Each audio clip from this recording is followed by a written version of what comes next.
Shalom, brothers and sisters. We are in the 34th week, and the parashat for this week is Parashat Bamidbar, which means the mystery of the wilderness where God forms identity. And the Torah is number 1, verse 1 to 420. And the opening context is why the wilderness.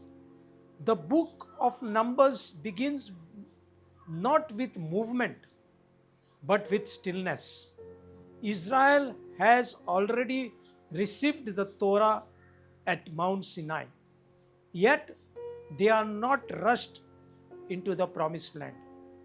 Instead, God speaks again in the wilderness, and this is striking. The desert, which is Midbar, is ownerless, silent, unstructured, and yet it becomes the birthplace of a nation. And the deeper linguistic layer is that you correctly noted Midbar shares a root with Davar, that is word. But there is a paradox here.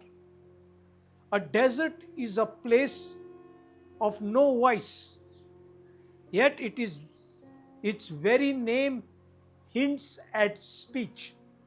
And in the Sod insight, we get divine speech emerges when human noise is stripped away.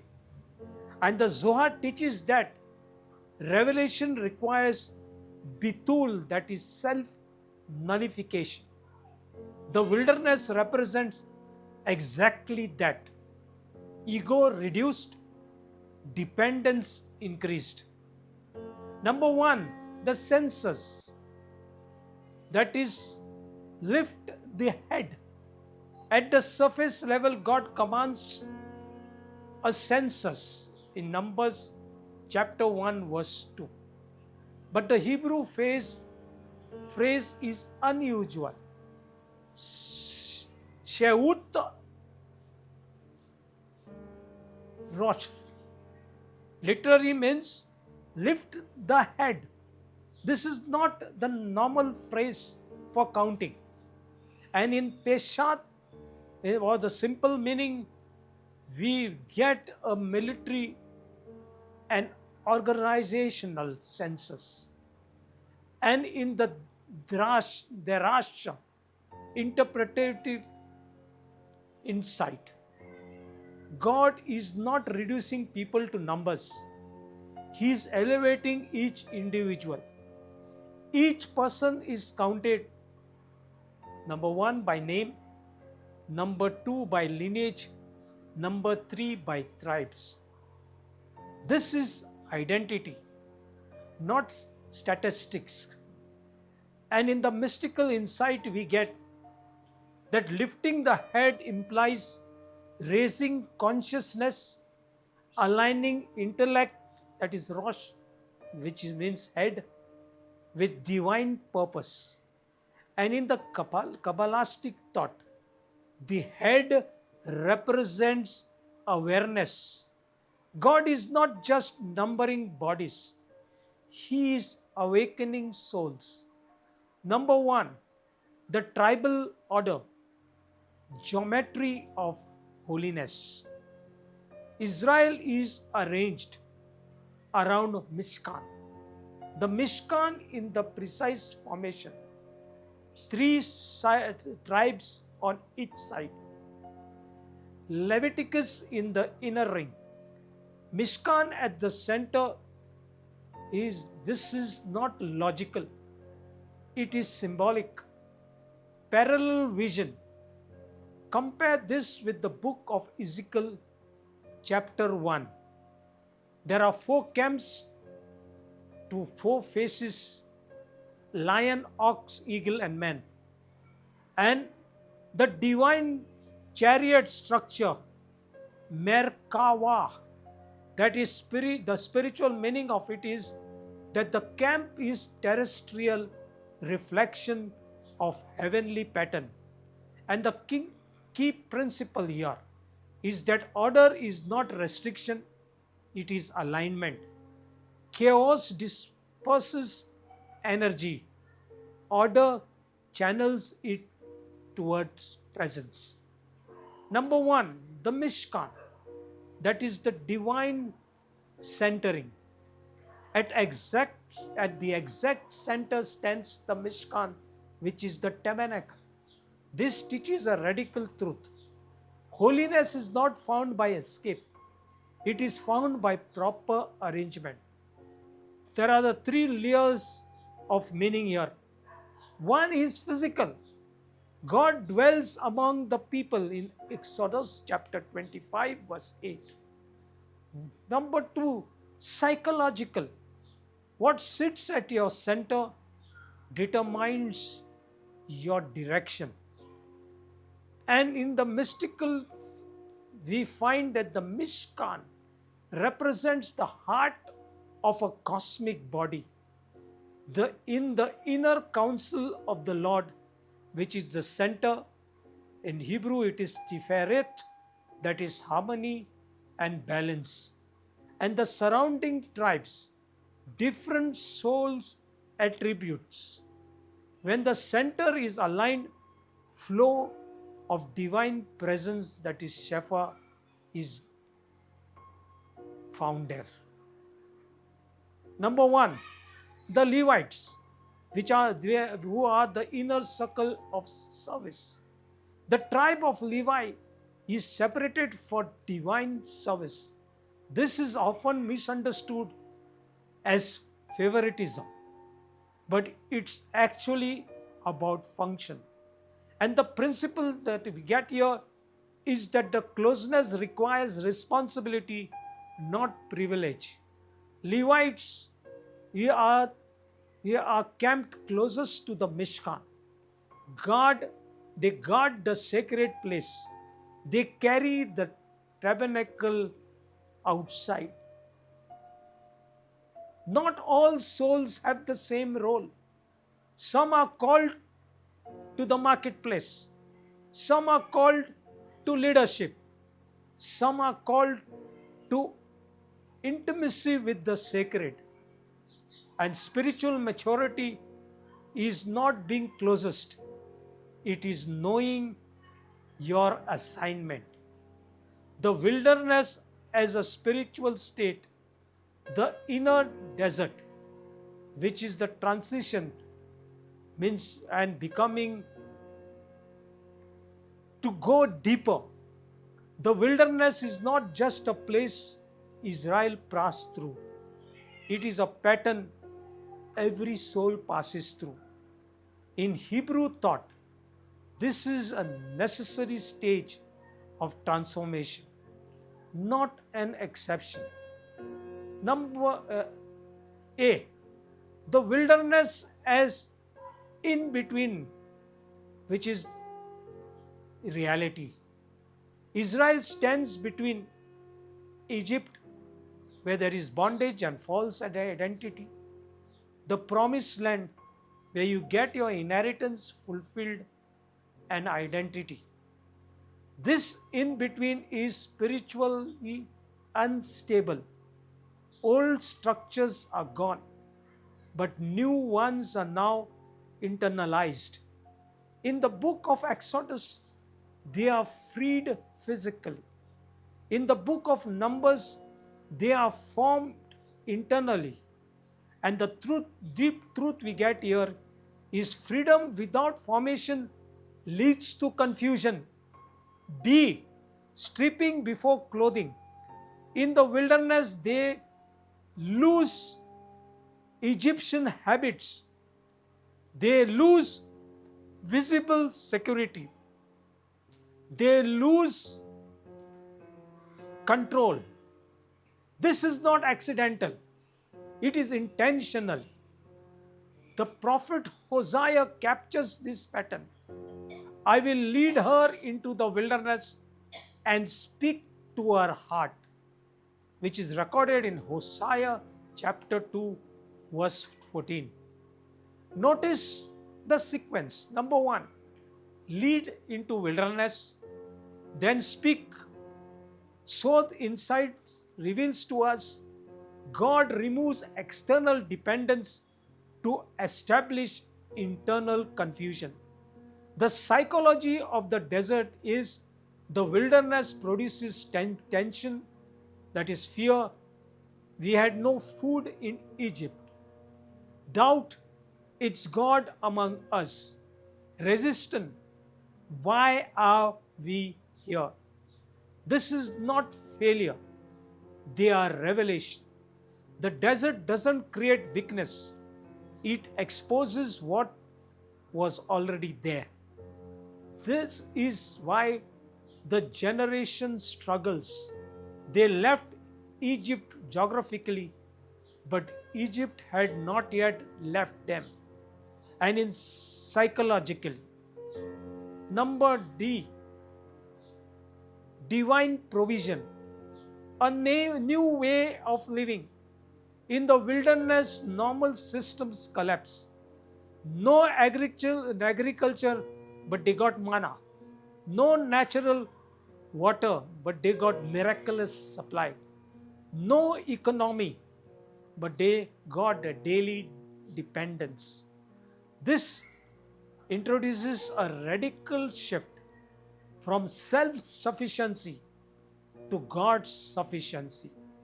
The manna is especially significant.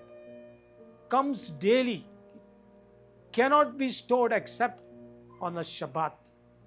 Requires trust. And in the deeper layer, manna trains the soul to live in the present dependence, not future control. And E, silence and speech, a refined understanding. Earlier we clarified God is not limited to silence, but the wilderness creates a unique condition. Fewer distraction, fewer illusions of control, greater existential awareness.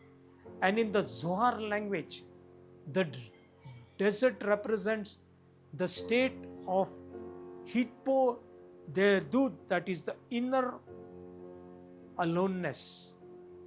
Bitul, self-nullification. This doesn't mean isolation. It means clarity. Refined truth is, in the wilderness, God's voice is not louder. You are more able to hear it. F, the danger of wilderness. The wilderness is a transformative but also dangerous. Two possible outcomes we get. Number one, transformation to new identity, regression, longing for Egypt. This is why an entire generation fails to enter the land. Not because God failed, but because they resisted formation. And G, the 40-year pattern. The number 40 appears repeatedly. 40 days of rain in the book of Genesis, where you get the flood. 40 days at Sinai, 40 years in the wilderness, meaning that the period of complete transformation cycle. In the Jewish thought, 40 represents transition from one state of being to another. Desolation, that is recreation. And H is the wilderness and the identity formation. Now we connect back to Parashat Bamidbar. Right at the beginning of the wilderness journey, God counts them, names them, arranges them. Why here? Because identity must be established before movement. Otherwise, movement becomes wandering, freedom becomes chaos, and number one, deep mystical insight in the deeper structure, deeper revelation structure.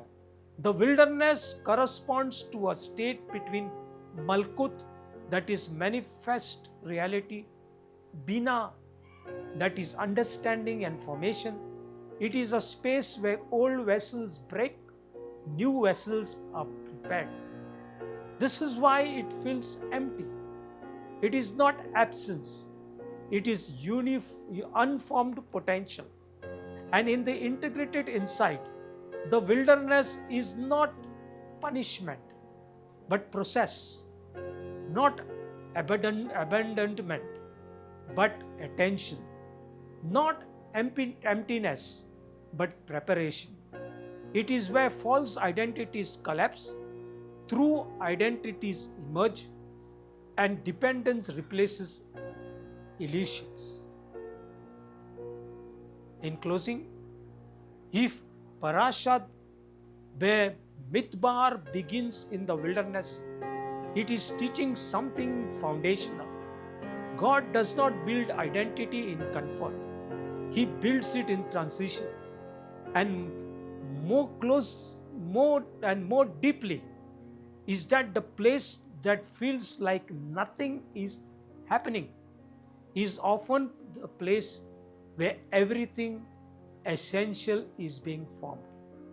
The phrase Bemidbar literally means in the wilderness, and it opens the book of Numbers. But beyond geography, it carries a deep spiritual theme that connects the Torah portion Parashat Bemidbar with both the Haftarah and the Brit Hadasha New Testament readings. Number one, Bemidbar in the Torah, that is the core theme. In the book of Numbers 1, chapters 1 to 4, Israel is counted and organized, positioned around the tabernacle, prepared for movement through wilderness. And the key idea is the wilderness is not chaos, it is divinely ordered preparation. God forms the people, gives them identity, structures the purpose before entering the promised land. Number two, the connection to the Haftarah. The Haftarah typically read with Midbar is from the book of Hosea, chapter 2, 1 to 22, in Christian numbering. Major parallels from wilderness to restoration. Torah Israel begins in wilderness as a newly formed nation. In Hosea, God says He will bring Israel back into wilderness to restore relationship. He says, I will allure her and bring her into the wilderness and speak tenderly to her. Hosea chapter 2 verse 14. The wilderness becomes a place of renewal, not punishment, a return to the first love and covenant faithfulness. Be numbering versus innumerable people. In Numbers, Israel is carefully counted. In Hosea, the number of children of Israel shall be like a sand of the sea. The shift is from finite counting to infinite promise. This reflects growth from a structured camp to a vast covenant people. And see the identity transformation. In the wilderness, the tribes are defined and named. In Hosea, names like not my people are reversed. God restores identity from rejection, belonging from disorder to covenant unity. And the connection to the Brit Hadasha, the New Testament, is that the wilderness theme continues powerfully in the New Testament. John the Baptist in the wilderness. John the Baptist appears in the wilderness. Example is Gospel of Matthew chapter 3. And the connection is just like Israel began in the wilderness. A new spiritual renewal begins there again. And the message we get here is that repentance, preparation, and preparation for God's kingdom. The wilderness becomes the place where hearts are prepared. Yeshua Mashiach in the wilderness. Yeshua Mashiach is led into the wilderness in chapter 4 of Matthew. And the parallels between Bemidbar is that Israel is tested for 40 years. Yeshua is tested for 40 days. Israel failed at times, but Yeshua remained faithful. He represents the true and faithful Israel. Victory where the nation struggled. And see God's people as a numbered but spiritual continuity. In the book of Revelation chapter 7, the 144,000 are numbered like in numbers. Then the great multitude no one can count appears.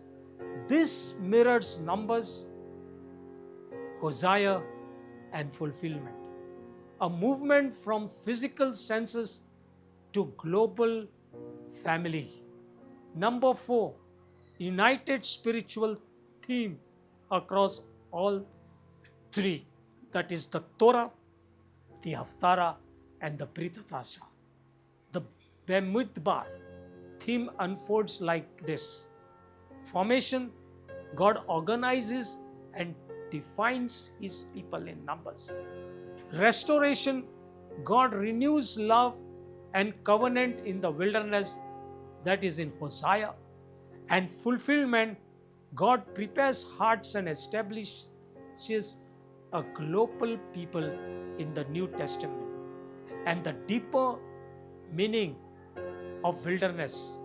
Wilderness symbolizes dependence on God, stripping away distraction, preparing for destiny, intimacy with God. It is not just a place, it is a process. And the final insight we get here is that Bemidbar connection shows a consistent pattern. God often does His deepest work not in comfort, but in the wilderness. Israel becomes a nation there. Israel is restored there in Hosea, and the Mashiach begins his mission there. The kingdom message is launched from there. And as we conclude, dear friends, if this message stirred your spirit or offered clarity for your journey, I invite you to stay connected. Please subscribe, like, comment, and share this teaching so that it can reach others who may need the same word of encouragement and revelation. Your engagement helps spread light farther than any single voice can travel. Thank you for walking with us today. May grace ripple outward through every click and every share. May the Lord bless you and guard you. May He gather your heart and order your steps and dwell richly among you. Shabbat Shalom. Amen.